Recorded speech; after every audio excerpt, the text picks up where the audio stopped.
Halo semuanya, pada video kali ini akan dijelaskan mengenai IT Project Management bab Project Stakeholder Management.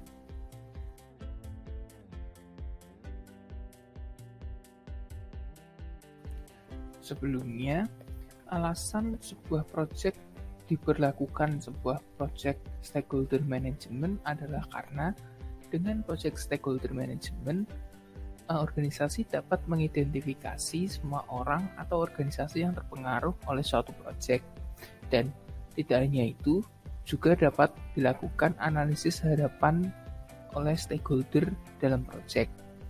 Nah, dari kedua hal itu, makanya dengan Project Stakeholder Management dapat secara efektif mengelola stakeholder. Dalam Project Stakeholder Management sendiri, ada 4 proses yang dilakukan. Proses pertama adalah identifying stakeholder, lalu ada planning stakeholder management, ketiga ada managing stakeholder engagement, dan terakhir ada controlling stakeholder engagement. Proses pertama dalam Project Stakeholder Management adalah identifying stakeholder atau stakeholder identifikasi. Di sini setiap stakeholder diidentifikasi apakah termasuk ke dalam internal stakeholder atau external stakeholder. Internal stakeholder adalah stakeholder atau pemegang kepentingan yang berada atau memiliki kedudukan di dalam suatu organisasi.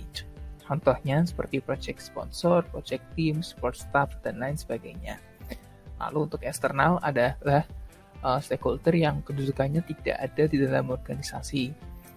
Misalkan kompetitor, supplier, pemerintah, dan lain sebagainya. Itu kan dia berada di luar organisasi itu sendiri.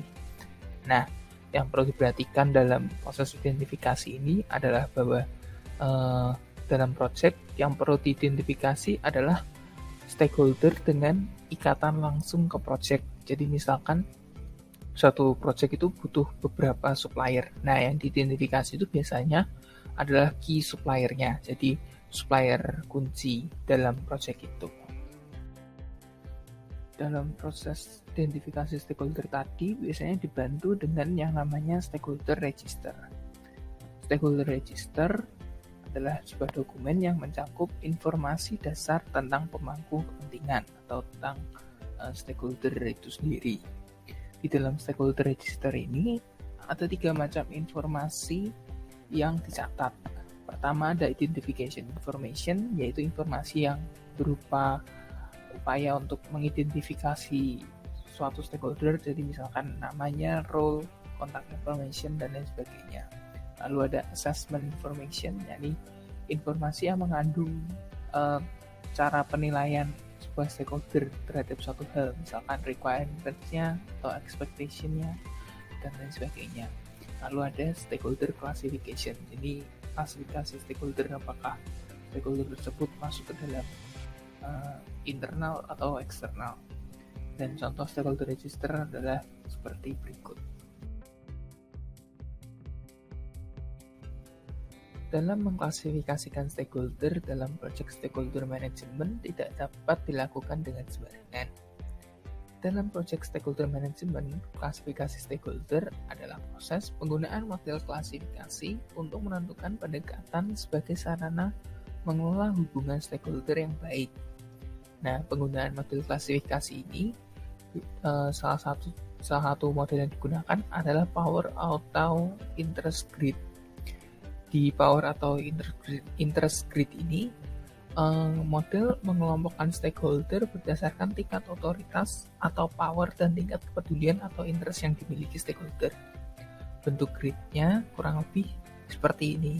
Ada grafik low dan high untuk power, dan ada low dan high untuk interest. Dan setiap stakeholder ditempatkan di kuadran yang sesuai. Stakeholder engagement level adalah tingkat keterlibatan suatu stakeholder terhadap suatu proyek, dan dengan diketahuinya tingkat keterlibatan ini akan membantu proses pengelolaan stakeholder agar menjadi lebih mudah. Dan terdapat 5 tingkat dalam keterlibatan suatu stakeholder terhadap suatu proyek. Pertama ada unaware. Unaware adalah sifat di mana suatu stakeholder tidak mengetahui project dan dampaknya terhadap mereka. Jadi benar-benar tidak mengetahui apa-apa. Lalu ada resistant. Jadi resistant ini adalah tingkat untuk stakeholder yang sadar akan project namun bersifat keras atau tidak peduli terhadap perubahan yang terjadi dalam project ini. Lalu ada neutral. Neutral ini adalah sifat di mana sadar akan project namun stakeholder tidak mendukung dan juga tidak menolak. Jadi benar-benar netral. Lalu ada supportive. Supportive ini adalah stakeholder sadar akan project dan mendukung perubahan yang terjadi dalam project.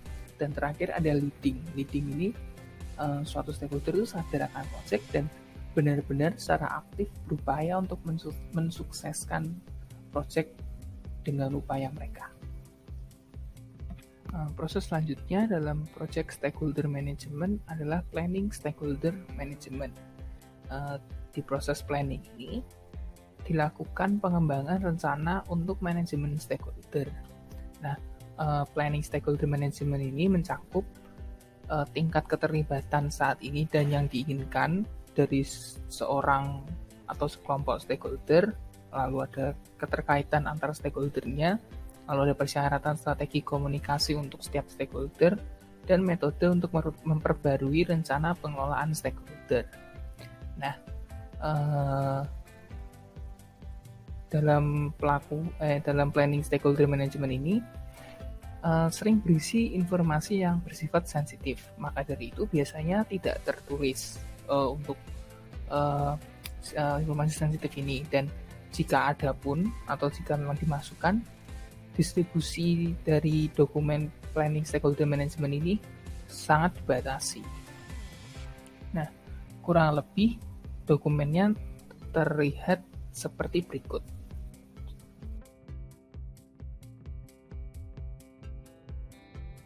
Selanjutnya, ada managing stakeholder engagement. Nah, dalam proses ini, sangat besar efeknya kepada project sukses, karena project sukses dapat dicapai jika kepuasan customer atau sponsor itu juga dipenuhi. Nah, dalam proses ini dilakukan pemberian peringkat untuk tujuan, ruang lingkup, waktu, dan biaya dalam urutan kepentingan. Nah, urutan kepentingan ini sangat mempengaruhi tadi kepuasan customer atau sponsor, karena jika kepentingan dapat diurutkan dengan benar, maka kepuasan customer atau sponsor itu juga dapat lebih mudah tercapai. Nah, proses managing stakeholder engagement ini biasanya digunakan dengan expectation management matrix. Biasanya matrix ini kurang lebih bentuknya seperti berikut.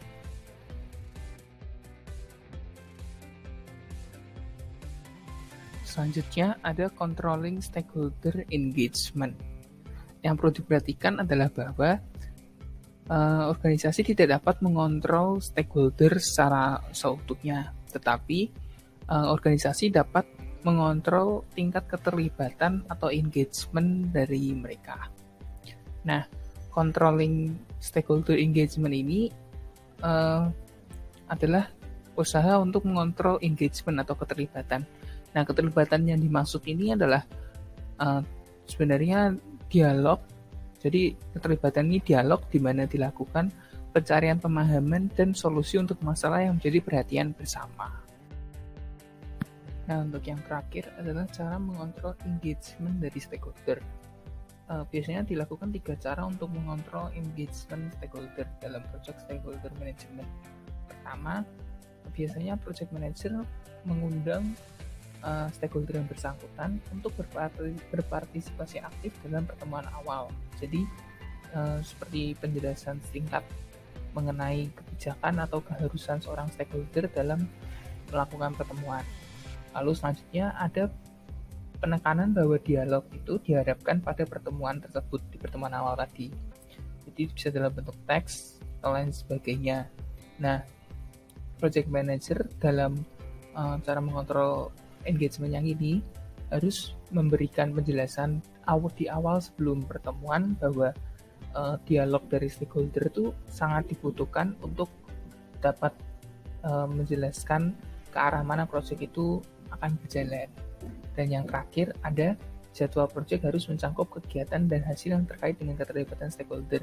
Jadi dalam suatu pertemuan itu di pembuatan jadwal juga harus dilampirkan bahwa hasil atau kegiatan yang dihasilkan dari pertemuan itu tuh apa. Jadi dengan begitu harapannya stakeholder jadi lebih paham dan dapat merasa lebih diharuskan untuk menghasilkan sesuatu dalam pertemuan tersebut.